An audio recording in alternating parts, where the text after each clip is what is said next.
Buenas tardes, que Dios les bendiga. ¿Cuántos saben que Dios es bueno? Amén, así es, Dios es bueno, fortaleza en el día de la angustia y conoce a los que en Él confían. Para mí siempre es una bendición poder compartir con todos ustedes un poquito de la palabra del Señor. Hay 1189 capítulos en la Biblia que podemos escoger para enseñar, para predicar, para aprender algo. Y siempre, la mayoría de gente sabe que yo soy un fanático del Nuevo Testamento, porque ahí en la Biblia el apóstol Pablo, Jesús nos enseñan cuál es el carácter de la iglesia, cómo tenemos que caminar nosotros, cómo tenemos que actuar en ciertas circunstancias cada uno de nosotros, y se nos revelan muchísimas cosas. Quiero invitarle para que abra su Biblia en la primera carta del apóstol Pablo a Timoteo, capítulo 1. Primera carta del apóstol Pablo a Timoteo, capítulo 1, y vamos a ver cómo el apóstol Pablo, en una circunstancia complicada y difícil para Timoteo tenía que fortalecerse. Hay personas en la vida que son muy echadas para adelante, ¿verdad? Muy de echar para adelante, si no se complican la vida, no ocupan motivación externa, simplemente ocupan fortalecerse un poquito en el Señor y siguen adelante. Pero hay otras personas que sí ocupan un empujón, que sí ocupan que usted les diga algo, que los anime, que los motive. Y así hay gente, ¿verdad? De todo tipo, no sé usted cuál será, pero todos ocupamos motivarnos, ya sea que alguien nos motive desde afuera, pero ojalá que todos nos motiváramos desde adentro, que saquemos esa fuerza que nos da el Señor para seguir adelante. Y Timoteo ocupaba fortaleza, ocupaba ánimo, como usted y yo lo hacemos a veces. Y desde el versículo 1, en el capítulo 1 de 1 Timoteo, dice lo siguiente: Pablo, apóstol de Jesucristo por la voluntad de Dios, según la promesa de la vida que es en Cristo Jesús, a Timoteo, amado hijo, gracia, misericordia y paz de Dios Padre y de Jesucristo nuestro Señor. Doy gracias a Dios, al cual sirvo desde mis mayores, o quiere decir desde mis antepasados también, con limpia conciencia, de que sin cesar me acuerdo de ti en mis oraciones noche y día, deseando verte al acordarme de tus lágrimas para llenarme de gozo, trayendo a la memoria la fe no fingida que hay en ti, la cual habitó primero en tu abuela Loida y en tu madre Eunice, y estoy seguro que en ti también. Por lo cual te aconsejo que avives el fuego del don de Dios que está en ti, por la imposición de mis manos, porque no nos ha dado Dios espíritu de cobardía, sino de poder, de amor y de dominio propio. En el versículo 3, ya casi nos vamos a enfocar allí, pero vamos a ver cómo Pablo oraba constantemente por Timoteo. Timoteo era un muchacho que él se había encontrado en su segundo viaje misionero, era de un papá griego, la mamá era judía, era una mezcla Timoteo, y cuando le cuentan a Pablo que hay un muchacho llamado Timoteo, que desde pequeño es creyente, cree en Jesús, y muchas cosas de esas, pues Pablo lo toma como un discípulo, le enseña varias cosas y lo envía como pastor a un lugar llamado Éfeso, que era el centro del evangelio en alguna época, y ahí estaba Timoteo pastoreando. Y aquí donde en el versículo 3 Pablo le dice: doy gracias a Dios, al cual sirvo desde mis mayores con limpia conciencia, de que sin cesar me acuerdo de ti en mis oraciones noche y día. Lo primero que vamos a aprender es que Timoteo estaba en la lista de oración del apóstol Pablo. Cada vez que Pablo oraba, dice que él sin cesar se acordaba en las oraciones que él hacía noche y día. Pablo oraba de noche, Pablo oraba de día, y cada vez que oraba, Timoteo estaba en su lista. Lamentablemente, a veces creo que no tenemos esa costumbre. Cuando yo me convertí al Señor, lo primero que le decían a uno era ayune y ore, ¿verdad? Ayune y ore, y vigilia y todo eso era lo que le zampaban a uno, y uno se acostumbró a eso. Ayunar, orar, vigilar, meterse con Dios, y todo lo solucionaban con ayuno y oración. Si usted se peleaba con los papás, porque en ese tiempo yo era muy joven, y discutía con mis papás, pues le decían a uno ayune y ore, ni siquiera pida perdón, solamente ayune y ore. Si pateó al perro un día, ayune y ore. Si le faltaba trabajo, ayune y ore. Y eso era parte. Y Pablo, cuando se acordaba de Timoteo, él sabía que tenía que orar constantemente por él. Y ojalá que usted y yo adoptemos esta actitud, la de orar constantemente por la gente que está a nuestro alrededor. Muchos de sus amigos, de sus hermanos, de sus familiares necesitan de sus oraciones. Yo sé que si comenzamos a ver a la gente que está a nuestro alrededor, es muy fácil encontrar cosas que juzgarles, es muy fácil encontrar cosas y defectos que tienen. ¿Cuántos saben que es mucho más fácil encontrar los defectos en la persona, en alguien? Es mucho más fácil. De hecho, la gente, usted le dice, usted habla bien de alguien y dice: fulanito, qué buen predicador que es, qué buena predicadora que es, qué buen hermano, qué bien enseña la palabra. Y si usted no le cae bien a ese hermano, usted dice: sí, es bueno, pero... y ya sacamos el pero. Pero cuando usted ora por esa persona, mire, los peros van desapareciendo.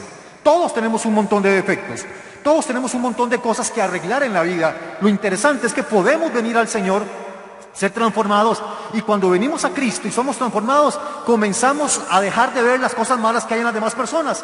De hecho, Jesús nos dijo y nos enseñó que cada vez que usted vaya a ver la viga o la paja que está en el ojo de su hermano, primero revísese, vaya al espejo y quite la viga que está en su propio ojo. Y una vez que usted limpie su visión, no va a tener tiempo para poder quitarle la viga, la paja que está en el ojo de su hermano. Y la mayoría somos buenísimos para andar viendo los detallitos de los demás, el errorcito que cometió el hermano, y lo amplificamos, ¿verdad? Y lo vemos como algo grande. Y de hecho, una actitud que a mí me desagrada mucho es la gente que hace drama por todo. Hacen drama por si alguien hizo algo malo, lo magnifican. Si alguien en la familia hizo algo más o menos, qué grande que es eso, ¿verdad? Qué terrible que es eso. Y lo vemos de muy mala manera. Pablo sabía que para sanar esto, Timoteo tenía que estar en su lista. Oraba por él de día y de noche. Y ojalá que usted y yo podamos orar constantemente por los líderes, por los pastores, por la gente que está a nuestro alrededor de día y de noche. No nos cansemos de estar en este tiempo de oración. Versículo 4, tal vez usted puede verlo en su Biblia, dice: deseando verte al acordarme de ti, de tus lágrimas, para llenarme de gozo. Versículo 5, trayendo a la memoria la fe no fingida que hay en ti, la cual habitó primero en tu abuela Loida y en tu madre Eunice, y estoy seguro que en ti también. En este versículo 5 quiero centrar la enseñanza de esta tarde, porque yo creo que todos tenemos la oportunidad de transmitirle la fe a las nuevas generaciones. Tenemos un llamado para transmitir la fe en nuestra propia familia. Pablo le dice a Timoteo: quiero hacer memoria de la fe no fingida que hay en ti. Pues ¿sabe por qué? No fingida, porque es muy fácil fingir la fe. En la vida usted puede fingir muchas cosas. Hay gente que finge una sonrisa y usted ve, bueno, ya cuando uno tiene muchos años, uno nota cuando alguien está fingiendo una sonrisa, o venga para el selfie, todo el mundo se pone y todo el mundo finge la sonrisa porque hay que aparentar que está uno contento en ese momento, o que tiene risa. Usted puede fingir que a alguien le cae bien, usted puede fingir que le gusta la alabanza, usted puede fingir que el hermanito está bien, uno puede fingir, no sé si les ha pasado que alguien no se echó desodorante y no huele bien, y usted finge que sí, que huele perfectamente, que no hay ningún problema, y uno puede fingir muchas cosas. Y Pablo le dice: Timoteo, quiero hacer memoria de la fe no fingida que hay en ti. Y aquí viene una pregunta que es importante para todos nosotros. ¿Qué tal está nuestra fe? ¿Estamos fingiendo la fe? Como aprendimos que en la iglesia hay que levantar manos, levanto las manos porque hay que hacerlo, y así ya soy parte del grupo que levanta manos. Aprendí que en la iglesia, si usted zapatea muy duro y ora y hasta alza la voz, eso significa que usted tiene autoridad. Porque en mis tiempos era eso, ¿verdad? Si usted, cuando uno lo ponían a orar antes, y le voy a decir porque yo fingí muchas veces muchas cosas, había una oración guerrera, y la oración guerrera era hablar la misma oración pero más duro. Era la misma, entonces vamos, una oración de guerra, y usted hablaba la misma cosa que oraba siempre, pero un poquito más fuerte, un poquito con más ganas. Entonces esa era una oración guerrera. Luego, cuando venía el tiempo de oración, por mí oraban, y como todo el mundo caía, ¿qué le quedaba a uno?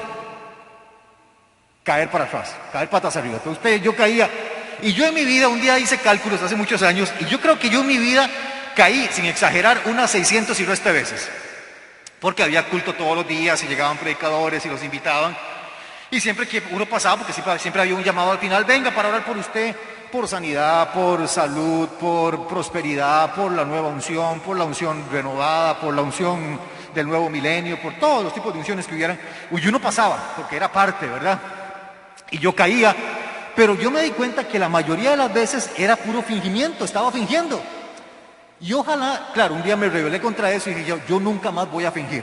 No voy a fingir que soy lo que no soy, no voy a fingir que me gusta lo que no me gusta, no voy a fingir. Si alguien ora por mí, y recuerdo que una vez un pastor, un predicador oró por mí, estaba así orando por mí, y comenzó como a hacerme así, como a marearme, ¿verdad? Hacerme así, a marearme, y siente uno rico porque uno cree como que se va como a desmayar ahí, lo más rico.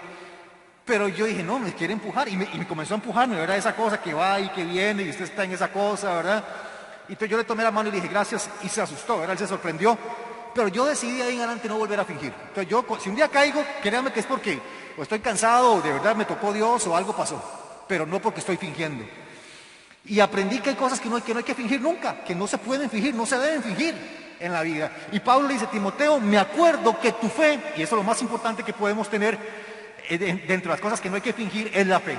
Nunca nos atrevamos a fingir nuestra fe, solo porque aprendimos a hacerlo, solo porque ya sé cómo funciona, ya sé cómo hablan los evangélicos, ya sé cómo habla la gente que va a la iglesia, Y hay gente que habla de esta manera y tienen una fe fingida. Fingimos que somos cristianos, fingimos que amamos a la gente, fingimos que oramos, cerramos los ojos duros y hasta lloramos de vez en cuando y estamos fingiendo. Y tenemos que darnos cuenta, vernos en el espejo de la verdad, de la palabra de Dios y darnos cuenta qué está pasando. Y dice en este versículo 5, trayendo a la memoria la fe no fingida que hay en ti, la cual habitó primeramente en tu abuela Loida y en tu madre Eunice. La fe no fingida. Timoteo, conforme iba creciendo, tenía dos personajes muy cercanos. Número uno, su abuelita. La abuelita se llamaba Loida. Y usted no sé si ha dado cuenta qué importantes son las abuelas a la hora de transmitir la fe, a la hora de enseñar la fe. Tal vez la hija no era tan espiritual y porque, no sé, algo hizo malo, pero la abuelita está ahí constantemente diciéndole: papito, métase con Dios, busque del Señor. Le ponía la emisora cristiana con todo el volumen para que oyera música cristiana. El chiquillo ni quería nada, pero ella estaba ahí. Y Timoteo dice, Pablo dice a Timoteo: Timoteo, me acuerdo que esta fe no fingida fue transmitida a través de tu abuela Loida y de tu mamá Eunice. Podemos usted y yo transmitir una fe no fingida, no una fe falsa, no una fe de apariencia, no una fe de ritos, sino una fe no fingida a nuestros hijos. Una fe genuina, donde ellos tengan una genuina y verdadera relación con Jesucristo, donde no sea algo de apariencia, donde ellos ya saben cómo orar y levantaron la mano y dicen: qué lindo. Yo a veces veo, y pasa mucho porque es algo muy tierno, bebés de 1 año y medio y hasta la alabanza y ellos hacen así. Y la gente dice: uy, desde ya es un adorador. Bueno, yo pienso diferente, simplemente está haciendo, como él ve que todo el mundo lo hace. Ya cuando crezca, veremos a ver qué tal, pero es algo muy diferente eso. El bebé ni sabe lo que es ser cristiano, ni sabe nada. Si es educado en un hogar piadoso, en un hogar cristiano, donde ya tenga entendimiento y se le enseña, wow, qué bendición va a ser eso, porque le vamos a transmitir una fe no fingida. El problema es cuando queremos vivir de una fe fingida. La semana pasada me hablaba una señora y me decía: Hansel, mi mamá me tiene harto. ¿Yo por qué? La mamá es pastora, por cierto, allá en San José, en una iglesia. Es una de las varias de los pastores que hay. Me decía: mi mamá quiere vivir siempre de apariencias. No quiere que yo haga ciertas cosas porque ¿qué van a decir de ella? Y esta señora que me hablaba tiene 48 años. La mamá tiene cerca de 60 y resto. Y me decía: y mi mamá quiere seguir viviendo de apariencias. Quiere que yo no haga tal cosa porque ¿qué van a decir en la iglesia? ¿Y qué van a decir esto? Y seguimos otra vez transmitiendo una fe fingida a la gente. Una fe que es falsa. Y lo importante aquí es que yo le transmita a mis hijos, y cuando llegue el momento a mis nietos, si Dios me lo permite, una fe genuina, una fe en Dios robusta, una fe en Dios sólida, una fe en Dios que no importa si están en Costa Rica, fuera de Costa Rica, en San Isidro o en San José, o en Heredia, o en Cartago, o en Alajuela, o donde sea, ellos se van a mantener firmes porque vienen solidificados en una fe que es genuina y no inventada, no una fe falsa, no una fe de apariencia, donde si hay gente cristiana me comporto como cristiano, donde si hay gente pagana igual hago lo mismo. No, donde estemos, nos vamos a comportar como lo que somos, como hijos de Dios. Por eso hay que transmitirle a nuestros hijos una fe no fingida. Y ellos nos van a ver a nosotros. Van a ver si fingimos la fe. Van a ver si cuando venimos a la iglesia hablamos de lo más lindo y en la casa hablamos requete feo, con palabrotas, con chistes de doble sentido. Nos reímos de lo que no hay que reírse. Llamamos justo a lo injusto y a lo injusto le llamamos justo. Tenemos que saber y tener cuidado de no transmitir una fe fingida a la gente que está a nuestro alrededor, a nuestros hijos, a nuestros nietos, a la gente que está cerca de nosotros. Es su responsabilidad y es mi responsabilidad delante del Señor transmitir una fe genuina a nuestros hijos. Yo he conocido gente, y usted también posiblemente, que hablaba muy lindo, que predicaba muy lindo, que eran muy evangélicos, y al pasar un tiempito, cuando vino el momento de prueba, de sacudión, dejaron todo botado y se fueron, ¿verdad? Algunos volvieron, pero uno se da cuenta que a veces fingimos mucho, simplemente para calzar, para que la gente nos tenga en alta estima, para que comportarnos como ellos.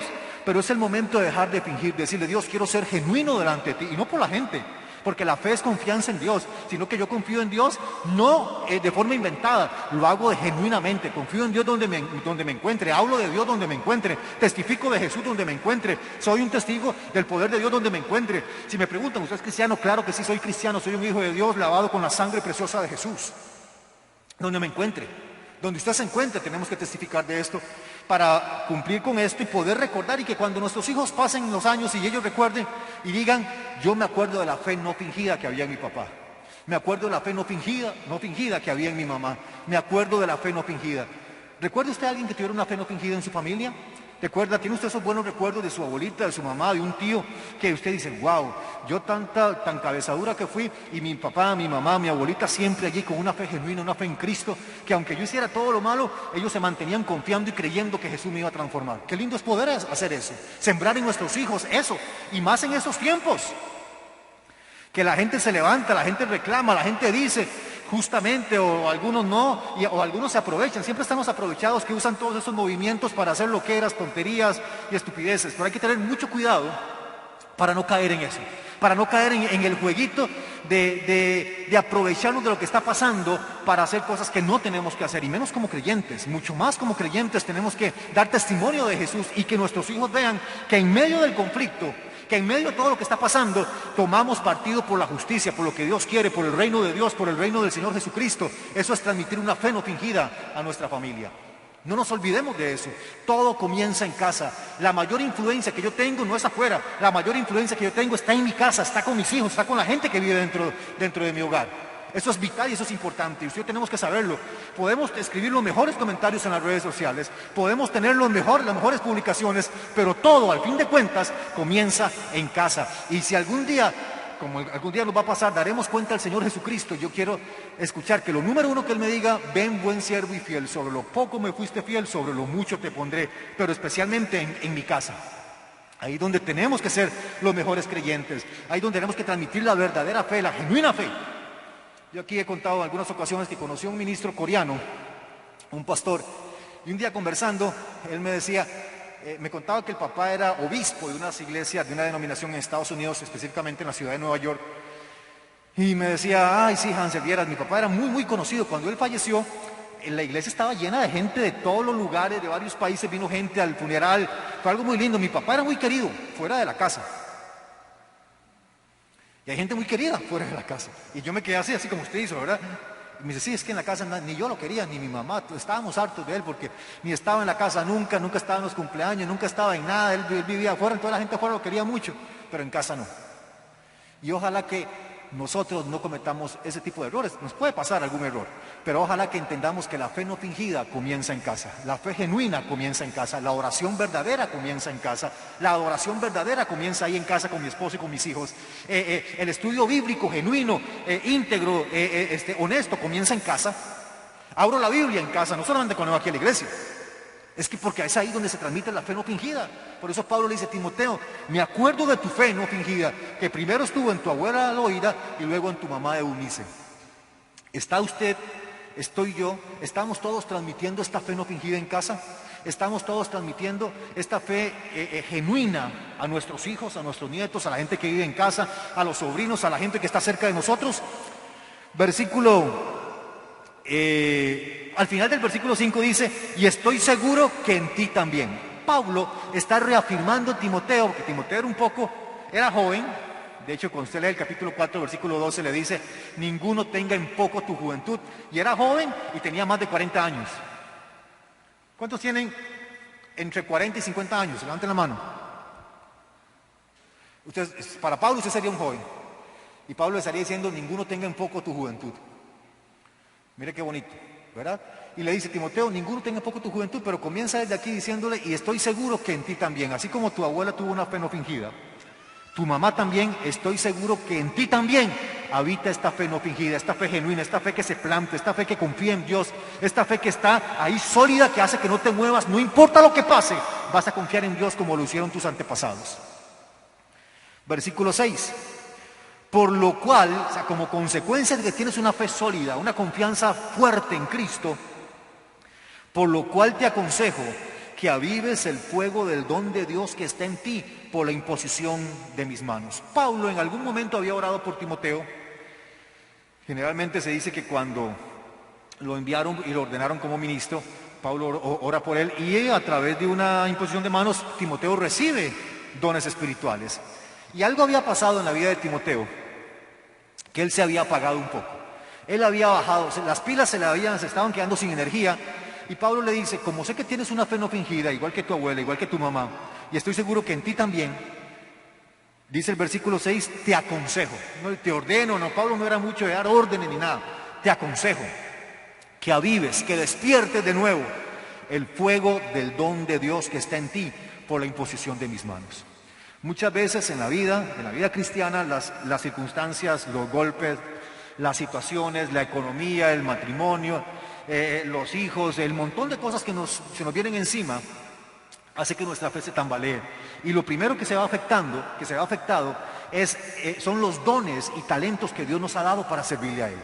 Y Pablo le dice: Timoteo, es tiempo de que avives el fuego del don de Dios que está en ti. Y yo quiero repetirle esas palabras a usted, cualquiera que sea su nombre, Carlos, Hansel, cualquiera que sea usted, no importa. El Señor te dice en esta noche, en esta tarde, es tiempo de avivar el fuego del don de Dios que está en ti. Que la pandemia no sea una excusa para decir, no, quién sabe hasta cuándo. Así como los chiquillos, cuando vuelvan las clases, quién sabe dentro de cuánto, ahí ellos van a ir. Y así yo también espiritualmente. No. Tenemos que avivar el fuego del don de Dios que está en nosotros. Sé que nos ha golpeado económicamente. Ahorita Costa Rica está envuelto en una situación complicada. Y Pablo le decía a Timoteo que tenemos que, si queremos vivir justo y piadosamente, en el capítulo 2 de esta carta, versículo 1 dice: oremos por los que están en eminencia, por los gobernantes. Entonces la iglesia está llamada a orar. Pero antes le dice: aviva el fuego del don de Dios. Avívese usted, despiértese usted. ¿En qué le servía usted al Señor antes? ¿Qué estabas haciendo antes? ¿Cómo le estabas sirviendo a Cristo antes? ¿Qué es lo que Dios te ha dado? Y no solamente en cosas dentro de la iglesia. Tal vez tienes un gran talento y un don para ayudar a la gente, a los vecinos, ver quién ocupa. Hace un tiempo recibí una llamada: mire, usted nos puede ayudar con tanto dinero para ayudar a una familia de no sé dónde. Y yo dije: sí, bueno, eso es lo que tengo, debe ser profético porque es lo que tengo, ahí les va a dar, y se los mandé. Pero hay gente que organiza eso. Yo no soy bueno organizando, ayudarle a fulano, pero hay gente que sí es buena para eso y tienen ese talento. Y Dios nos está llamando, al igual que a Timoteo, a despertar, a avivar el fuego del don de Dios que está en usted. Usted tiene dones espirituales y es tiempo de retomarlos, de avivarlos otra vez. Esas conversaciones que usted hacía con la gente en la calle, que hablaba, y durante la pandemia como que eso se ha querido apagar, se ha querido venir para abajo. Es tiempo de retomar todo eso. Mire, cuánta gente de la misma congregación está tal vez desanimada, está tal vez sin ganas de otra vez retomar todo el asunto. Hoy me escribía alguien y me decía, porque en la iglesia de ella, donde va esta gente, esta familia, van a reunirse, pero como tienen una propiedad grande, en los carros, como antes, hace muchos años existían los autocinemas. ¿Alguien fue a algún autocinema? No. Yo fui, estaba muy pequeño, mis papás me llevaron, seguro no tenían con quién dejarme, y me llevaron a mí, y llegaban en el carro y estaba una pantallota gigantesca, y ahí, ahora hay cultos que van a ser así, seguro para no romper las burbujas, ¿verdad? Usted llega en su carro, ahí se quedó viendo, y pues, vieron que por los parlantes o por la radio, no sé cómo irán a hacer. Ella me decía: Ansel, es que mi familia y yo, cada vez que, entre más pasa el tiempo, más frío nos sentimos. Y yo no quiero ir ahí porque qué parece ir en el carro. Y yo, bueno, tienen que ir porque hay que hacerlo, es parte del compromiso. No, es que prefiero mandar mis diezmos y ofrendas y quedarme aquí en la casa. Bueno, es que todo esto nos está afectando a todos. Y es el tiempo de despertarnos, de avivarnos, de saber que hay gente desanimada, de saber que hay gente enfriándose en la casa, de saber que hay gente que sí, que aman la Biblia y ahí está, y saben lo que es bueno y lo que no es bueno, pero les está costando. Y usted y yo tenemos el don y el talento para hacerles una llamada, para enviarles un mensaje, para preguntarles cómo están. Ay, no, de eso se encarga la iglesia. No, es que la iglesia somos nosotros. Usted y yo somos la iglesia. Y si usted en este momento puede pensar en alguien que diga, mira, no ha vuelto, pégale una llamadita ahora más tarde, mándele un mensaje, dígale cómo está todo, veámonos mañana en la iglesia o el próximo fin de semana o en el culto de oración el martes, hagamos algo por la gente. Y despertemos el fuego del don de Dios que está en nosotros. ¿Qué tal en su propia familia? ¿Cómo está su mamá? ¿Cómo está su papá? ¿Cómo están sus hijos que viven largo? ¿Cómo está la gente que usted sabe que puede pegarles una llamadita y no lo ha hecho? ¿Cómo están ellos? Es el momento de hacerlo, de despertarnos, de no esperar que otros hagan lo que nos toca a nosotros, de no esperar que otros muevan o empujen la puerta que tenemos que empujar nosotros. Tenemos que asumir nuestra responsabilidad espiritual. Tenemos que pensar en a quién podemos llamar hoy. Tenemos que pensar a quién podemos alentar el día de hoy, a quién podemos fortalecer, a quién vamos a orar. Con el versículo 3 que Pablo decía: Timoteo, oro por ti día y noche, te tengo en mis oraciones, estás en mi lista de oración. ¿Por qué no levantamos hoy una lista personal de oración? Y decir, bueno, voy a orar por mi familia, por supuesto, pero quiero orar por aquel hermano, quiero orar por aquella hermana que hace tiempo que no veo, aquella hermana que la estaba pasando muy mal y ahora está vendiendo comidas, bueno, que el Señor le bendiga. Y voy a orar y vamos a orar y levantamos una lista de oración por la gente que está tal vez más débil espiritualmente y despertamos estos dones y talentos que tenemos. Porque es tiempo, mi querido hermano y hermana, de no quedarnos cruzados de brazos. Así como en Costa Rica se está levantando gente para rebelarse en contra de los impuestos, en contra de todo lo que está pasando, yo creo que espiritualmente tenemos que levantarnos, ya soltar los brazos, no quedarnos con los brazos cruzados ante la gente que se está quedando en casa, enfriándose, apagándose. Y uno puede decir, es que la responsabilidad de ellos, sí, pero para eso somos un cuerpo, somos el cuerpo de Cristo, nos necesitamos unos a otros. Y si un hermano me necesita, y voy a estar en la línea de batalla, en la línea de oración por ellos, hasta que Dios haga algo en la vida de ellos, y ellos se despierten y se despabilen otra vez. Pero no nos podemos quedar con los brazos cruzados. Yo me rehúso a quedarme con los brazos cruzados. Yo me rehúso a ver que las cosas pasan y no hacer absolutamente nada. Decía Martin Luther King Jr., decía, tan pecado es, o aún más malo es, más que la violencia, o que los gritos de los violentos, el silencio de los justos. Tan malo es una cosa como la otra. Yo no puedo quedarme sin hacer nada viendo que hay gente que le está pasando mal. Por lo menos orar, sí puedo orar, levantarme en la madrugada y orar por ellos, hacer algo por ellos, visitarlos, llamarlos, preguntarles cómo van las cosas. Y una llamada, mi hermanita, yo sé que no es tan complicado, lo podemos hacer. Qué bueno que usted se vino hoy, qué bueno que tal vez usted mismo dice, pero yo estoy que me arrastro apenas, pero qué bueno que lo hizo. Y así como si usted bendice a otras personas, se ayuda a otra gente y ayuda a que el cuerpo de Cristo se levante y fortaleza a los hermanos, en lugar de señalarlos, que lo vi por allá y lo vi, está bien todo eso, pero démosle una llamadita. Fortalezcámosles en el Señor para que ellos vuelvan de nuevo a calentarse, a estar cerquita, a estar alentándose. ¿Por qué? Porque hay gente que lo necesita. Hay gente que necesita una llamada. Yo sé que usted dirá, bueno, es que a mí nunca nadie me ha llamado. Pues no importa, no nos pongamos de víctimas. ¿A cuántos nunca los han llamado así como para motivarlos o animarlos? ¿A todos los han llamado? A mí, mire, yo en la vida cristiana hace muchos años, voy a contar algo que nunca he contado, y ya termino con esto. Hace muchos años yo salí de una iglesia muy grande y delante de unas 3,000 personas, el pastor que estaba en ese lugar, yo estaba con mi esposa, no sé cuánto teníamos como 2 años de casado o algo así. Yo había hablado con él que yo quería salir de la iglesia por algunas circunstancias y él oró por mí delante de unas 3,000 personas y dijo lo siguiente: ¿cuántos están de acuerdo en que a Hansel se le pague el mismo salario que ha recibido estos años por servir con nosotros durante unos 3 meses para que salga adelante mientras y se ayude? La gente, amén, amén. Bueno, aquí hasta la fecha estoy esperando el primer ayuda salarial que me iban a dar, ¿verdad? Y eso fue hace muchísimos años. ¿Usted cree que yo no he dicho más de una vez o antes? Señor, ¿por qué ese tipo no me ayudó? O sea, con momentos difíciles, complicados y todo. Sí, lo pensé más de una vez, pero yo no me quedé ahí, pobrecito yo, nadie me ama, nadie me quiere. Ya no podemos hacernos las víctimas. Si usted y yo estamos aquí, por lo menos con la fuerza que Cristo nos ha dado, tenemos la capacidad para ayudar a otras personas, para levantar a otras personas. En un ejército, nunca, pero nunca dejamos a un amigo tirado. Nunca, pero nunca dejamos a un soldado caído. Vamos, lo levantamos y lo traemos aquí otra vez con el resto del cuerpo de Cristo. No podemos hacer eso. Termino con esta anécdota. Se cuenta, es una historia, ¿verdad? De que había un sargento. El sargento siempre en todos los ejércitos es el encargado de entrenarlos a todos. Y usted ve que el sargento es el que les dice, baje la cabeza, sube, le da con un palo y corra y haga todo. Están en una guerra, se viene la guerra, uno de los amigos cae herido, todos van en retirada y le dice uno de ellos al sargento, voy a ir a recoger a mi amigo. Voy a ir a recogerlo. No. Lo van a matar, no importa, pero es mi amigo y nadie puede quedar tirado en el camino y se va, de verdad, lo trae. Cuando llega, ya el hombre está casi muerto, lo toma, lo recoge, lo trae al campamento solito y le dice el sargento, ve, cabezón, le dije que ya él iba a estar muerto, ¿para qué lo trae aquí? Y le dice él, no, el sargento no estaba muerto. Cuando llegó, él dijo, sabía que ibas a venir por mí, y en ese momento murió. Porque cuando uno es parte de algo, de un equipo, de un grupo, uno sabe que alguien tiene que venir por uno a ayudarlo. Nunca ha estado en circunstancias donde usted ocupa la ayuda de alguien, el empujón de alguien, que le diga, hermano, tranquilo, se equivocó, pero siga adelante, vuélvase a Cristo y vamos para adelante otra vez. Hermano, la situación está difícil, complicada, pero con la ayuda del Señor vamos a salir adelante. Tome estos 10,000 colones, 20,000, 50,000, tome, eche para adelante, a ver cómo usted pueda. Todos ocupamos eso. Y usted y yo somos los instrumentos somos la respuesta de Dios para mucha gente. A veces oramos, Dios, por favor, respóndele a fulano y tal, pero ¿qué tal si usted y yo somos la respuesta de Dios para esa gente? Hay gente allí, hay soldados heridos del cuerpo de Cristo, en una casa, en otro lugar, esperando que usted y yo los llamemos, esperando que usted y yo les animemos. Así que usted y yo despertemos y avivemos el fuego del don de Dios que está en nosotros. Amén. Vamos a orar brevemente. Padre, en el nombre de Jesús, Gracias por tu amor, por tu presencia.